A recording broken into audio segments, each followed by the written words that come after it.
2011년 9월 26일 월요일입니다.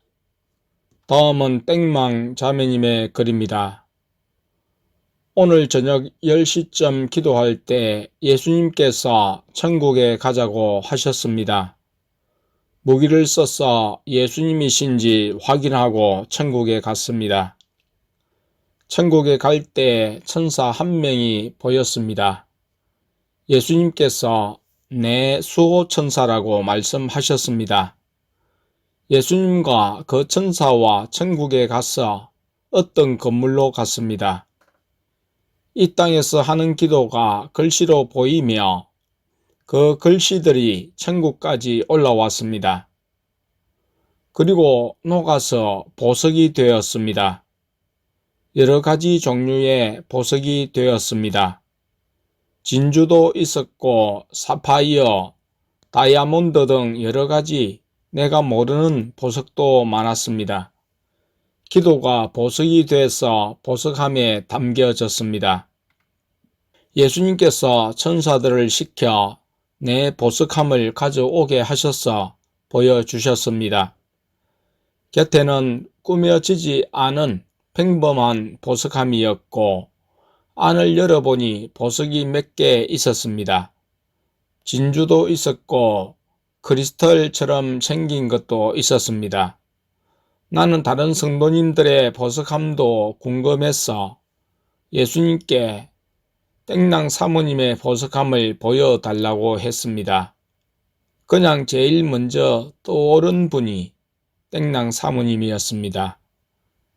예수님께서 아직 볼 권한이 없지만 땡랑 사모가 궁금해할 거니까 보여줄게 라고 말씀하셨습니다. 그래서 땡랑 사모님의 보석함을 보았습니다. 보석함의 크기가 컸고 안에 다이아몬드가 많았습니다. 반짝반짝 빛이 났고 위에 한국말로 통역돼서 중보라고 쓰여 있었습니다. 예수님께서 기도를 많이 해서 보석이 많아지면 큰 보석함으로 보석들이 옮겨진다 라고 말씀하셨습니다. 땡이 목사님의 보석함도 보았습니다. 보석함의 크기는 땡랑 사모님과 똑같았고 보석 위에 글씨는 안 써져 있었습니다. 땡랑 사모님은 작은 다이아몬드가 여러 개 많은 반면에 땡이 목사님은 보석함 중앙에 크기가 매우 큰 손바닥만한 다이아몬드가 있었습니다. 그리고 그 주변에는 조그맣게 보석 3개 정도가 있었습니다.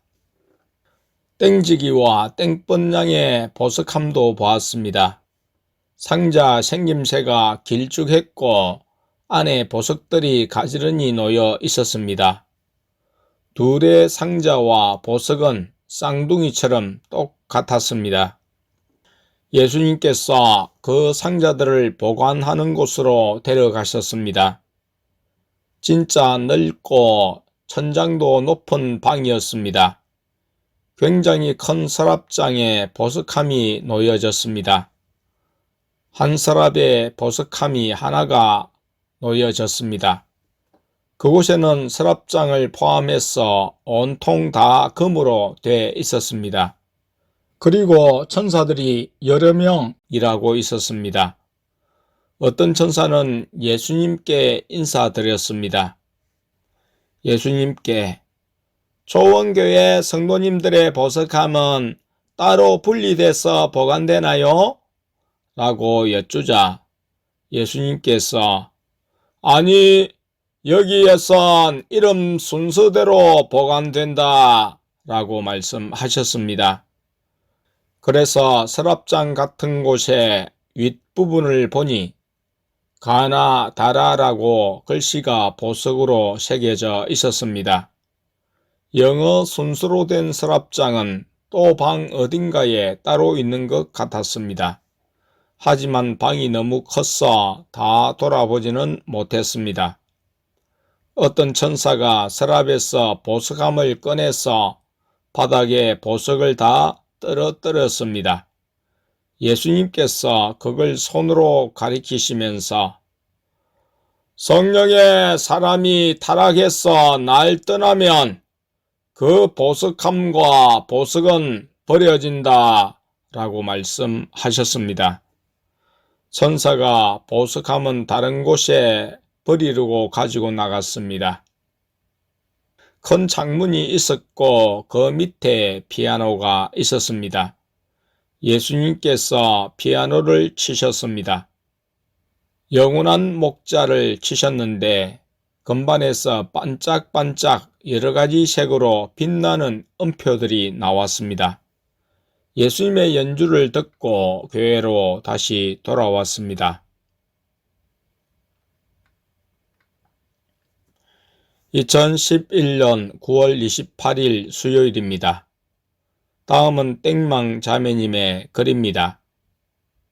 어제 저녁에 기도할 때 예수님께서 오늘은 쉬자고 하셨고 오늘은 저녁에 기도할 때 나중에 가자고 하셨습니다. 저녁 10시 반에 기도할 때 예수님께서 지옥에 가자고 하셨습니다.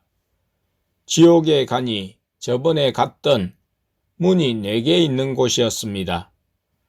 예수님께서 첫 번째 문으로 가자고 말씀하셨습니다. 첫 번째 문으로 들어가니 사방이 다 거대한 가시로 된 공간이 나왔습니다. 그 가시들은 기둥같이 크고 길었습니다. 가시 하나가 사람보다 훨씬 더 컸습니다.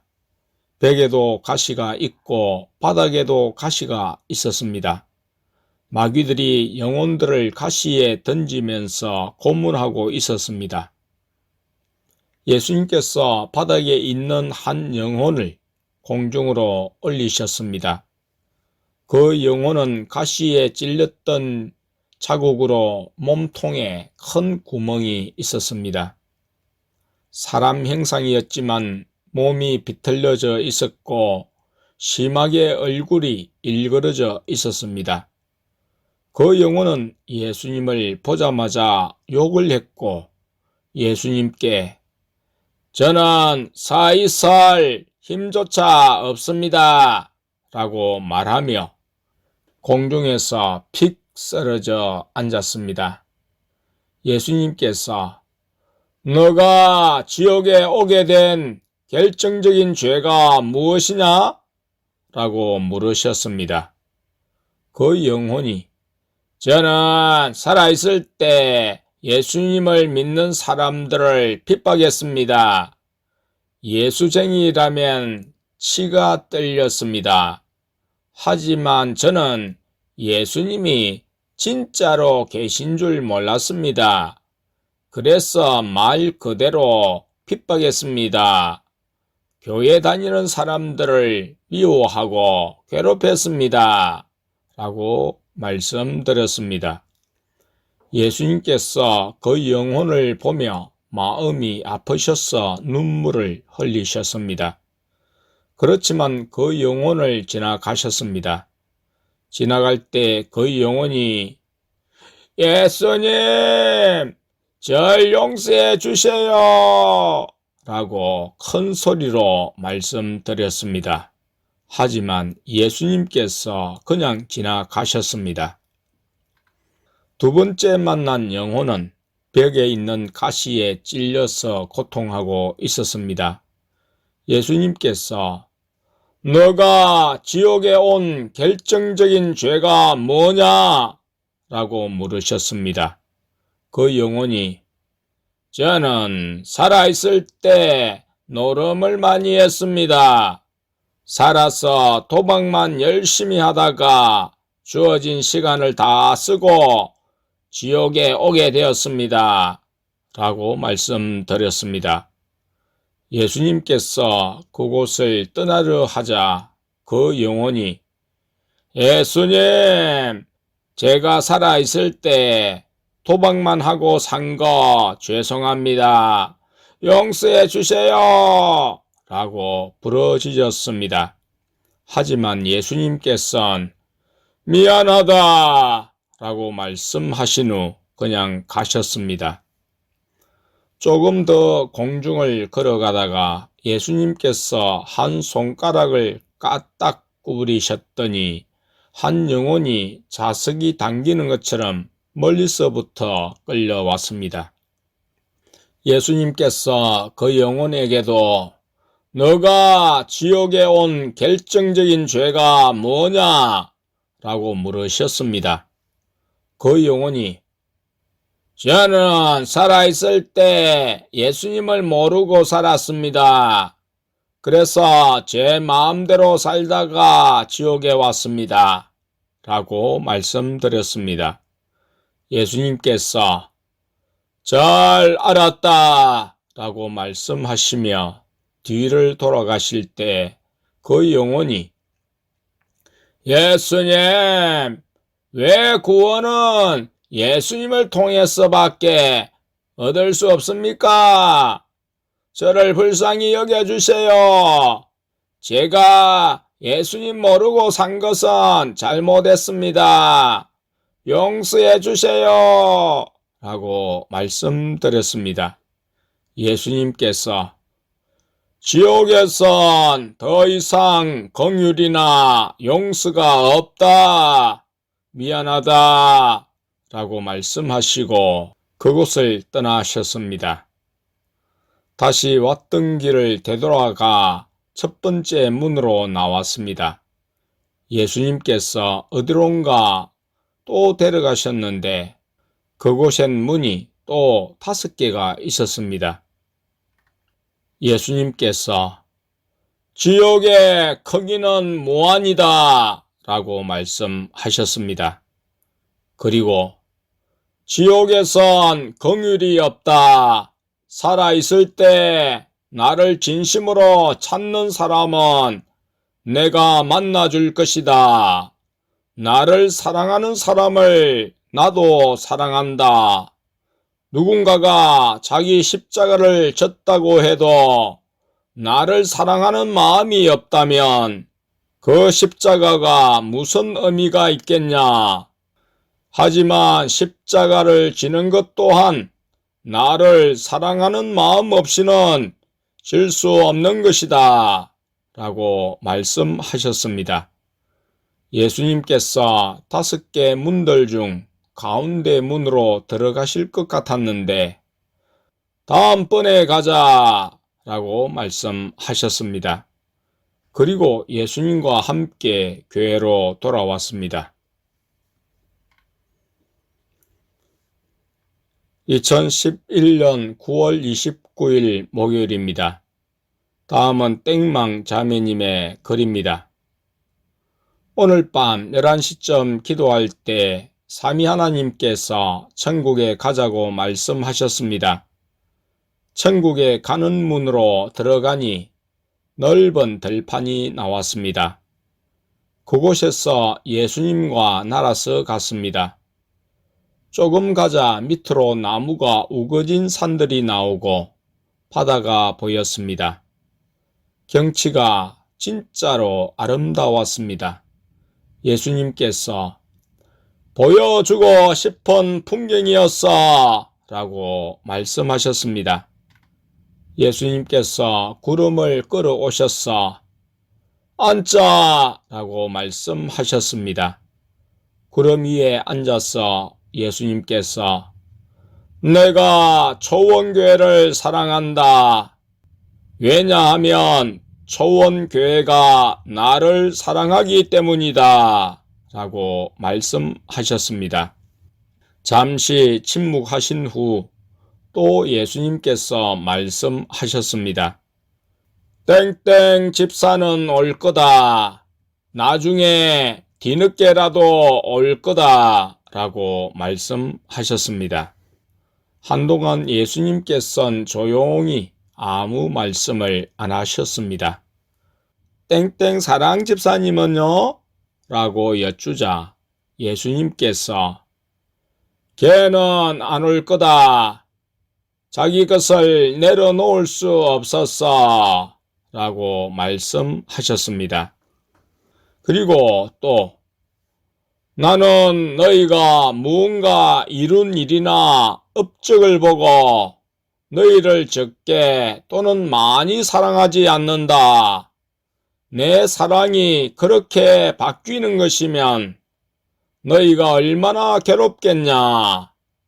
나는 너희가 아무것도 이루지 못해도 너희를 사랑한다. 라고 말씀하셨습니다. 그리고 예수님께서 사람의 인생엔 반드시 마지막이 있다. 자신의 마지막 날은 언제가 될지 아무도 모르고 하나님 아버지밖에 알지 못한다. 천국을 사모하는 사람은 자신의 마지막 날을 기대하고 기다리며 이 세상에 미련이 없을 것이다.